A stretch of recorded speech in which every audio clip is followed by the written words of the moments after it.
We have on the line with us a really exciting candidate for United States Congress. We're currently talking with Charlie Schaupp, and he is running for Congressional District 3. He has a strong background, everybody. Take a look at his platform. He's going to provide you his website a little bit later. But I want to pull off a little bit what he says on his website now so you can know what kind of a man you're hearing from. He's done so much good work for the country in his service. It says on his website, Charlie is a retired officer of the United States Marine Corps. He's a veteran of both Desert Storm and the Battle of Fallujah, Iraq. He's a proven leader who has served in both peace and war. And that's an important message right there embedded. You may not have heard it, but maybe he'll share a little bit with us.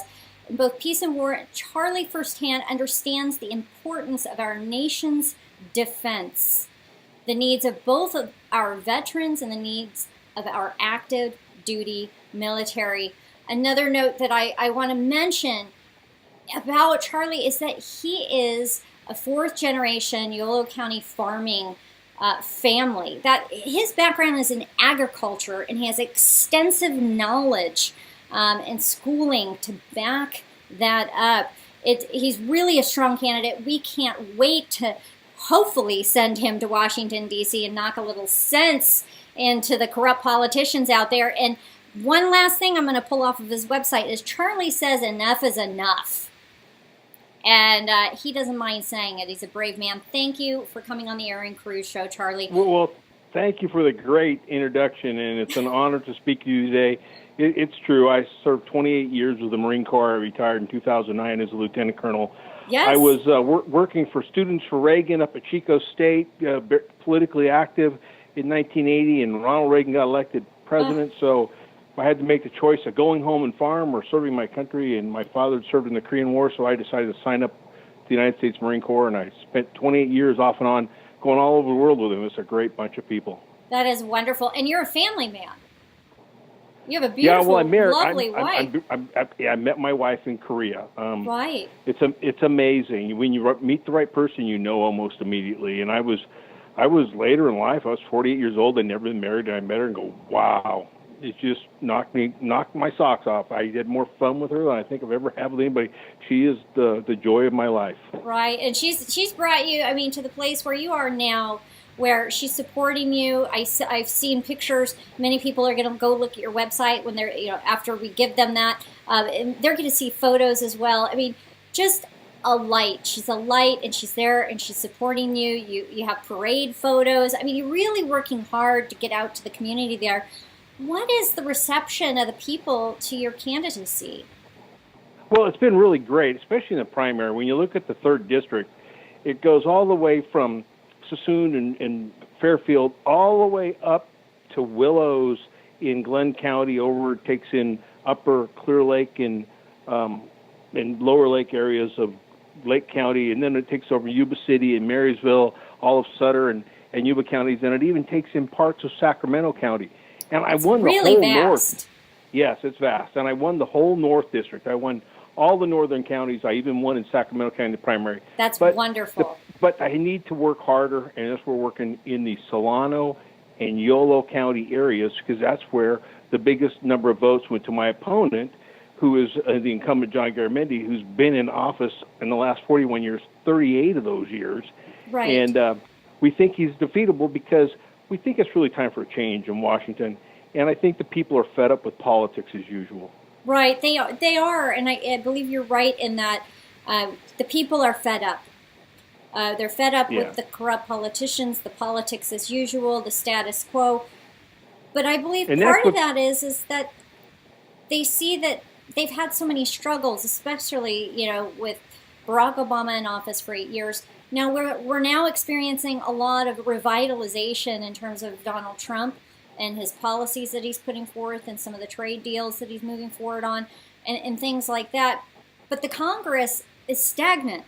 It's not being as aggressive as it should be, and they aren't going through on their commitments to the American people.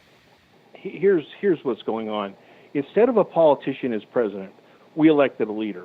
Absolutely. Donald Trump was a titan of industry. He knows how to lead and get things done. He's much the same as a Marine general. They know how to go out and accomplish the mission. I always say that a politician will lick his finger, stick it in the air, find which ways the wind's blowing, and tell you what you want to hear. Right. But a leader, on the other hand, has the guts to stand there and tell you the truth, even if it's not what you want to hear, and do the right thing for the future of our nation. Right. And we have a huge $23 trillion debt that's going to collapse our republic. And we have out-of-control spending and everybody wanting everything for free and huge trade deficits where nothing's made in America anymore. When I was a child, all our TV sets, my shoes, my clothes, everything made in the USA. It was rare that we got something made overseas. Now you go to a Walmart or a Target, find something made in the United States. There's nothing. We're losing it. We're going to lose our republic if we don't turn the situation around and make America strong again. And I think that's what Donald Trump really understands coming from the private industry. He knows what he has to do, and he's doing it. Right, and I think that's the important part of it is he knows what to do. He sees what needs to be done, and he's doing it.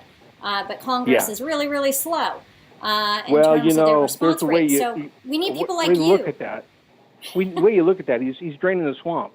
And as you drain the swamp, all those swamp creatures that have been there for decades, the lower the water gets, the more they're going to bellyache and complain and start to croak and kick and be upset. And you're seeing them drain the swamp now, and they are bellyaching and croaking and complaining. And the deep blue state, that's what people call it. You have FBI senior members that were just totally almost criminal in their conduct against the president and the elected vote of the people. But it's part of draining the swamp. It's what we're going to have to do to get good people back in office. And having that hard conversation, the unpopular things that you don't necessarily want to hear, we need to hear them. We need, the people in your district deserve to have a representative there that's going to be objective. You know the needs of the communities. You know the needs of the region, and you have the big picture for the nation. I've looked at your website. You have the background and the knowledge to be able to back it up and to help identify and work with the people there in D.C. to be able to get things done. Things like, I want to ask you, where do you stand on Obamacare? I know Trump has done all he can to back it out, but where do you stand on Obamacare? I'm 100% against it. Look, the government is the most inefficient organization in the world. Now, if you're going to have any kind of care, health care or maintenance or running a business or anything, you have private industry do it because you have competent people that know how to get things done. They're going to make wise decisions. The worst people to ever run anything is a bunch of politicians because they don't have the experience. They got elected public office for being popular, and they're controlled by lobbyists and special interest groups that give them money to get reelected. That's no way to run a business, and we shouldn't put the trust and care of our health support in the hands of politicians that really don't know what they're doing. Obamacare rates are going through the roof. The service is way down. People can't afford it, and it's going to break the bank. We need to go back to a system that allows people to decide their own health care. It goes back to the beginning of republics. So you're in support of repealing. Give us liberty or give us death. Don't have big brother government telling us how to live our lives. And I think what you just said right there in the last 30 seconds, could be applied to many different forms of policy, which these politicians have shoved down America's throats in terms of the Congress, and get us to a place where these things can be undone. For example, some of the climate issues that they're trying to address, and the EPA. I know Barack Obama hammered it down and really tried to expand it.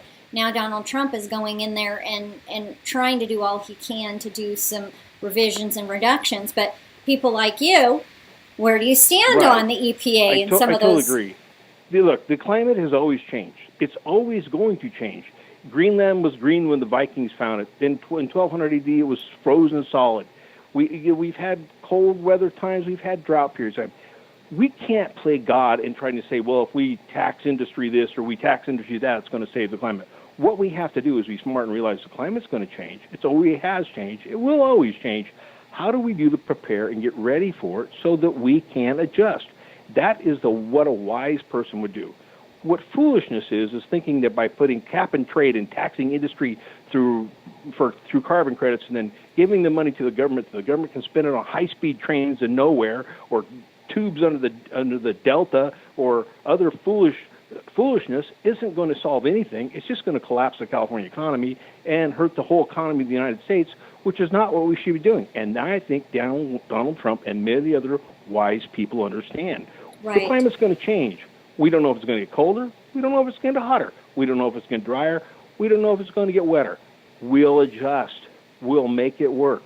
But we need to stop being foolish about it. Legislating some of these issues is just, it's ridiculous in my opinion.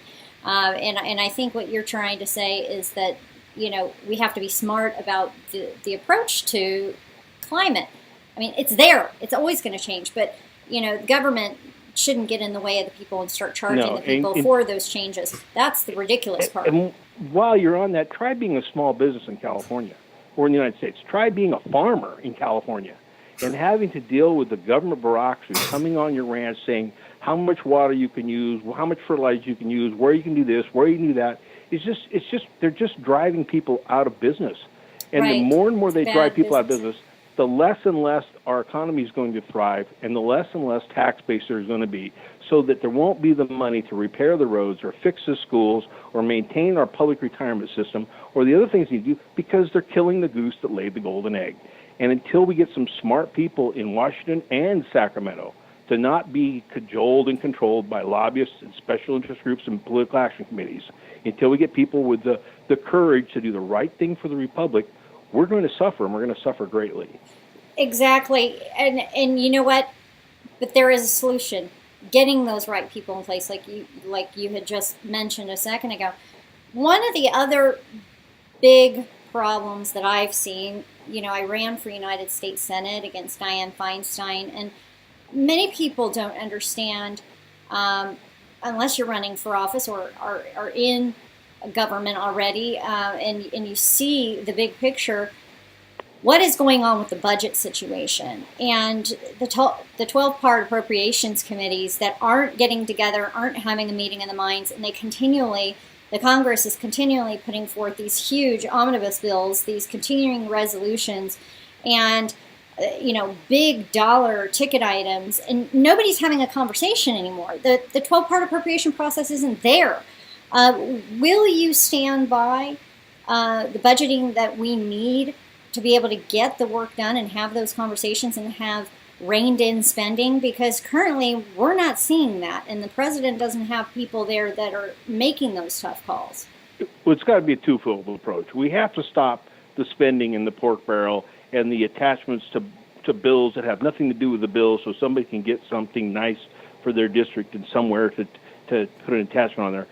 We have to have competent spending and spend money like we had to earn it ourselves. And that's one of the keys. The other key is we have to reduce taxes and reduce control and friction on the American industry to get the American industry rolling again, so they can start producing goods and services and getting people employed and start having made in America again, so we can increase our gross national and domestic product, so we increase our tax base by making the pizza bigger. We'll have more taxes to pay these debts, but we need to be smart. We need to stop wasting money. We need to get the economy rolling by helping industry, not hindering it.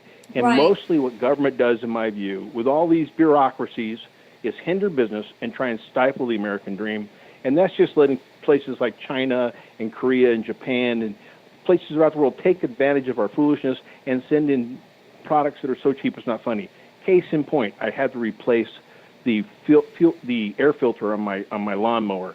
From Craftsman, it was $28 and $5 shipping. So I went on the eBay. On eBay, it was about $15 from Briggs & Stratton. But then there was one for $2.30, shipped from China for $2.30. It cost more to ship it than I paid them. That's undercutting the American economy by trying to sell us stuff well below cost, strictly to get the dollars out of the United States so they could strangle us. Right. All you have to do is look at the Bay Bridge. If we would have built the Bay Bridge, this new bridge, this $6 billion bridge over the San Francisco Bay, we would have built it with American labor and American metal and American steel. we would have probably built it for less money and kept all that money in the United States recirculating, buying new Fords and cars and whatever the people wanted. But instead, we just put a bunch of gold on a boat and send it to China and go, here you go, send your junky bridge that's overpriced. That is not good government. That's not good business. Right. It's not good business. It's not good for the American people. No. And when America does well, the world does well. I mean, that's part of it too, and people aren't seeing that big picture. And I believe that Donald Trump is working very hard, and there are some good men and women and men in D.C. working hard, but we need more of them, because I know the person that you're running against currently is not serving your district, certainly isn't serving the people of California, and certainly isn't serving the United States of America and its positions in putting America first. So, no, he is part of the hardcore Democratic machine, the liberal group that is trying to control and situate America, as part of Obama tried to do during the Obama administration, to where we become less of a world leader, less aggressive, less of the American dream. And that was just absolute foolishness. And that's why I'm running for office. That's because wonderful. We need people there that are going to fight for America again. Absolutely. When we win, the world wins.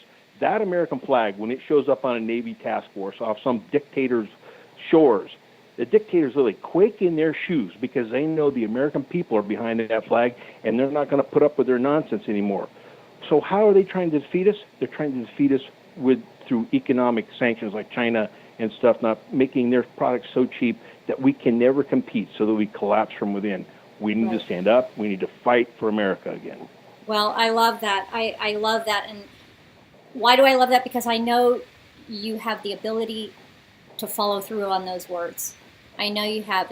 It's been displayed in your work, in your commitment to the country, and your service. And sir, we're so grateful that you've stepped forward.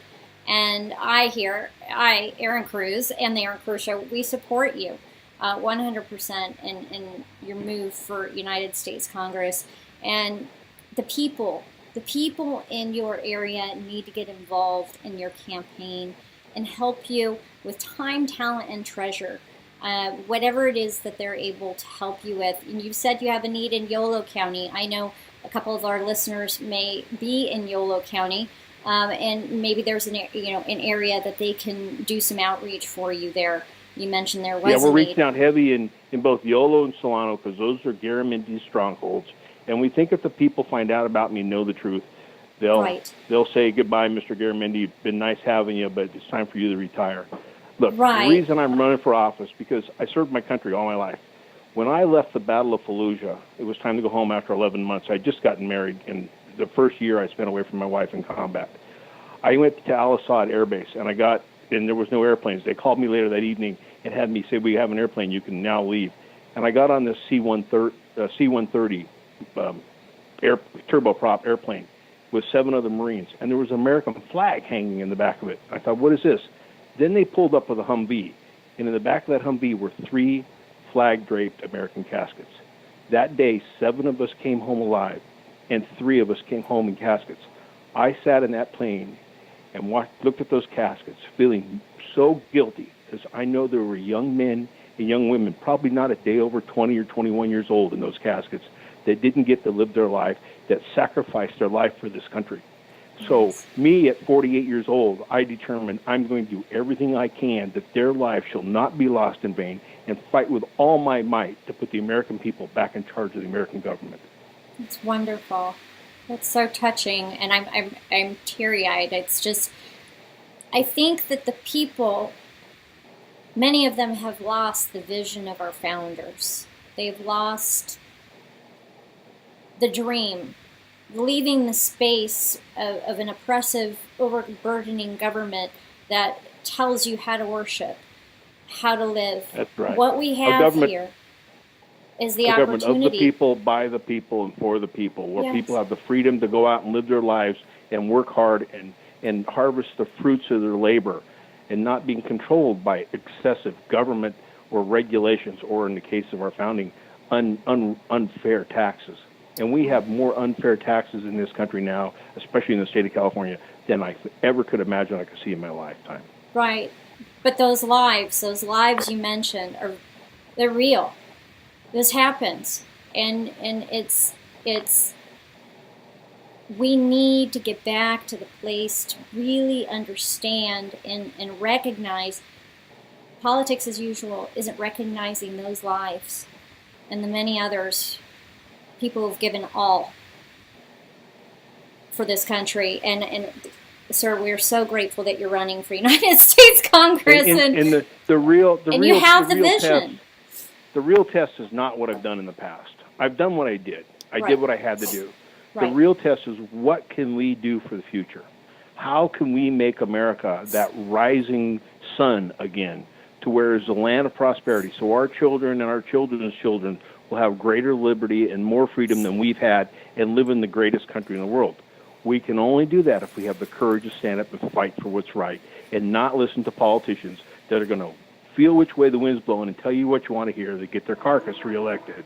That means we have to stand up to politicians and lobbyists and special interest groups and everybody else that are trying to line their pockets and start using common sense principles in government again. And that's exactly what Donald Trump is doing.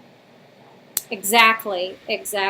And, and he needs good men like you in there to back him up and to stand up to those other interests and other congresspersons who aren't being that voice they committed to be. And they've lost that vision. And if I believe that if many of them had somebody like you next to them to stand by their side, that they would step up and be brave enough to find that vision once again and move forward. So, well, we're getting close to the end of the show here, and I want people to be able to connect with you on your website and learn more information about you and your campaign. Could you provide us that, please? Pardon? Provide us with your website? Oh, yeah. You'll find me online in several places. My website is Schaupp for Congress, and that's a last name. It's an old German Uber name. It's SCHAUPP for Congress.com, or Charlie Schaupp at info.com. You can also find me on Facebook, and you can find me. You can also, that was a total Freudian slip. It is kind of funny. A waste. You can also find me on Facebook and on Twitter. But the best place to find out about me is on my website. Okay, what is your Twitter handle, by the way? It's Charlie Schaupp. Charlie Schaupp. At Charlie Schaupp. Okay, just like the name spells. CHARLIESCHAUPP. Wonderful. Well, Charlie. Well, Charlie, I have to tell you, thank you for being on the Erin Cruz Show. We are just delighted to have you on, and if you need anything from us, you let us know. And we can all hope that we have a lot of upsets on Election Day, and that a lot of Republicans with courage get elected so we can save this republic from the foolishness of the past. Amen. Godspeed. To hear more and to learn more on how you can make an impact or about the Erin Cruz Show, visit us online at erincruz.com. That's ERINCRUZ